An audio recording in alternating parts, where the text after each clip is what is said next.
Some characters are accused of going too far, but sometimes it's just them hitting their limit. These are the most valid crash outs in animated movies, starting with Mr. Wolf from The Bad Guys, the moment he snaps on Marmalade and goes full feral. My little piggy.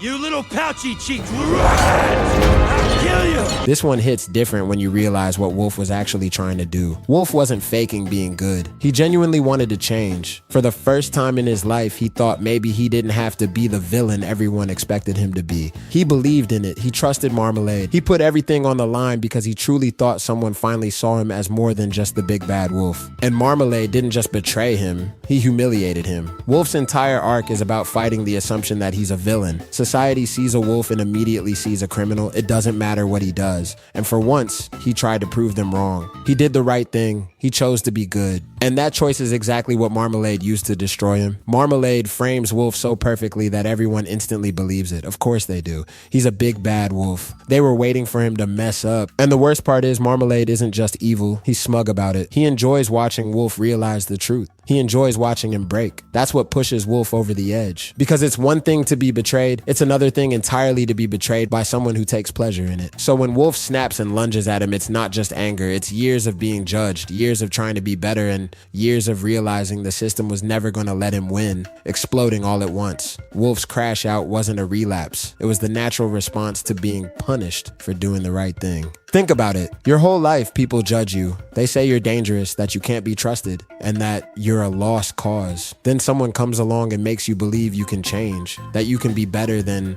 what everyone says. And then you find out the truth. They never believed in you. They used you. They needed someone to blame, and they chose you because everyone would believe you were guilty. Come on. That's enough to make anyone lose it. Wolf didn't snap because he was evil. He snapped because he trusted the wrong person. And when betrayal hits someone who's already hurting, it gets a lot darker. Which brings us to someone who didn't just lose trust, he lost his entire family. Baymax, destroy.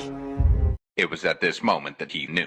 He fucked up. Because Hero telling Baymax to destroy Callahan might be the most valid crash out in animated movie history. And by valid, I mean genuinely, emotionally, psychologically, this kid had every reason to snap. Because let's be real, Hero's 14. 14, that's barely high school age. And by the time we reach that scene, he's already lost both his parents, watched his older brother die in a fire, spent weeks drowning in grief he doesn't know how to deal with, and then discovers the man responsible for all of it was someone they trusted. Someone Tadashi looked up to. Someone who watched Hero's brother run into a burning building to save him and just let it happen. So yeah, when Hero throws out Baymax's healthcare chip and tells him to destroy Callahan, that's not a villain arc. That's a breakdown. And honestly, you can't blame him. Hero is just a kid, but he's carrying trauma most adults would struggle to handle. He loses his parents at a young age, so right from the start, he's dealing with a level of grief most people don't face until much later in life. Then Tadashi dies. And Tadashi isn't just his brother, he's his best friend, his role model, his entire support system. He's the one who believed in Hero. So when Hero realizes someone is misusing his microbots, he finally has a purpose again,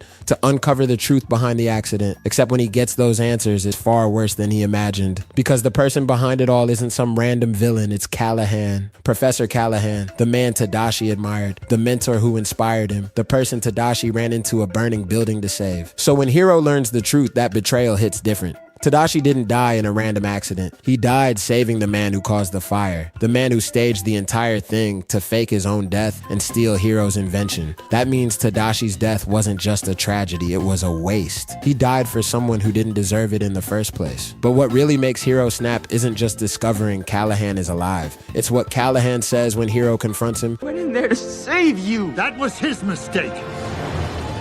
This man shows zero guilt, zero remorse, like Tadashi's life didn't matter, like his sacrifice meant nothing. And when Callahan dismisses Tadashi like he was nothing, all the grief Hero's been bottling up, all that pain, confusion, and rage has nowhere else to go. Sure, Callahan lost his daughter, that's tragic, but using that loss as an excuse to put an entire city in danger, and to dismiss the life of a kid who died trying to save you, that's not grief, that's cruelty. And that's what makes Hero's rage feel less like a loss of control and more like the only reasonable response. Because if anyone in animated movie history deserved a crash out, it was Hero, a 14-year-old orphan with unprocessed trauma, a stolen invention, a dead brother, and a villain who looked him in the eye and said it didn't matter. Yeah, valid reason. And do you know what else is valid? You were this close to losing your...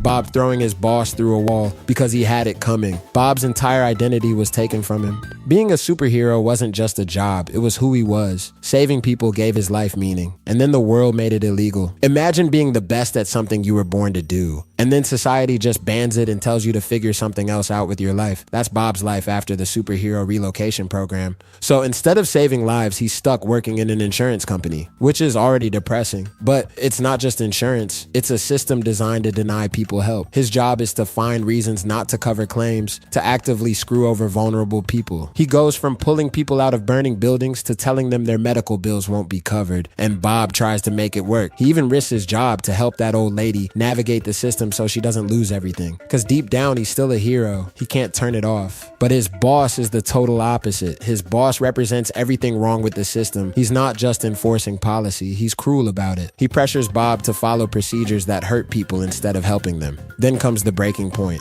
Bob sees a man getting mugged right outside the window. His instincts kick in. He's halfway out of his chair, and his boss tells him to sit down. Don't intervene. Don't help. Just let it happen. That moment breaks him because it proves the world doesn't just want him to stop being a hero. It wants him to stop caring. So when his boss threatens to fire him for caring too much, Stop right now, or you're fired!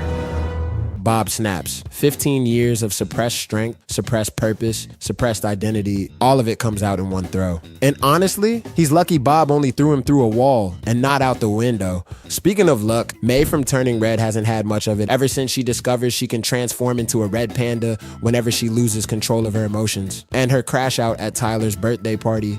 And your creepy temple, you freak!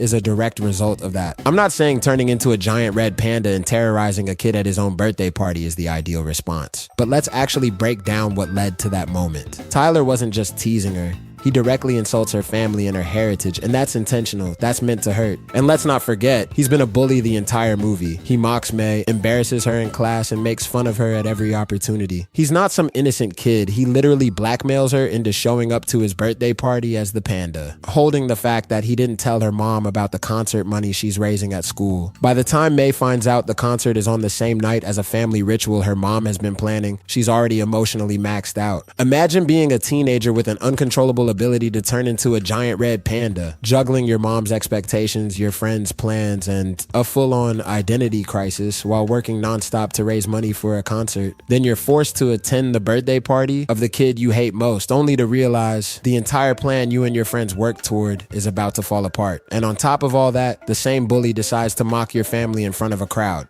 Yeah, I do more than what she did. So, when May attacks Tyler after he insults her family, yes, it's extreme, but it's also the result of constant pressure piling up all at once. He doesn't just insult May, he insults her mom, her culture, her heritage. That's a direct attack on something deeply personal. She was pushed past her limit. Honestly, you can't blame her for crashing out. If you actually watch the buildup, May's reaction makes complete sense. She's a kid under pressure from every direction. Her mom expects perfection, her friends expect loyalty. She expects herself to have everything figured out, and every intense emotion literally turns her into a giant animal. That's a lot. So when Tyler, who's been targeting her for weeks, decides to insult her family in public, yeah, she lost it. And the one who really lost it was Woody. You are a toy!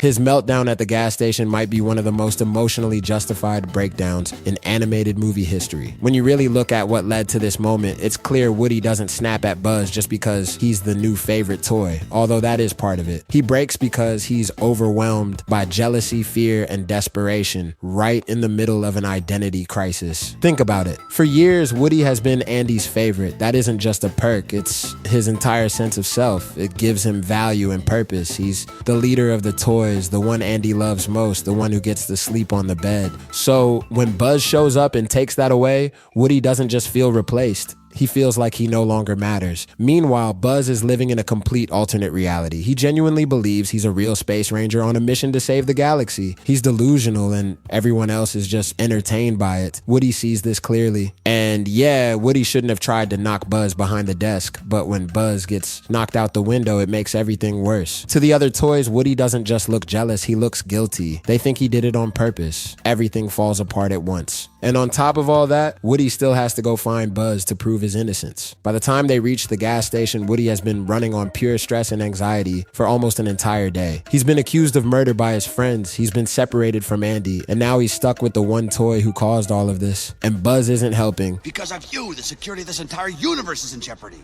What? He truly believes he's a real space ranger. He doesn't even know he's a toy. He's not pretending for fun, he's delusional, and that delusion is actively dangerous. Buzz refuses to accept reality, even when it's obvious they need to work together to get back to Andy. So when Woody finally snaps, that moment isn't just anger, it's desperation. Woody tried patience, he tried explaining, he tried logic. None of it worked because Buzz was too deep in his fantasy to see how bad things really were. Woody is trying to save both of them. He knows they're running out of time, and Buzz's denial is the only thing standing in their way. Woody's crash out wasn't just valid, it was necessary. It was about survival. And honestly, Buzz needed to hear it.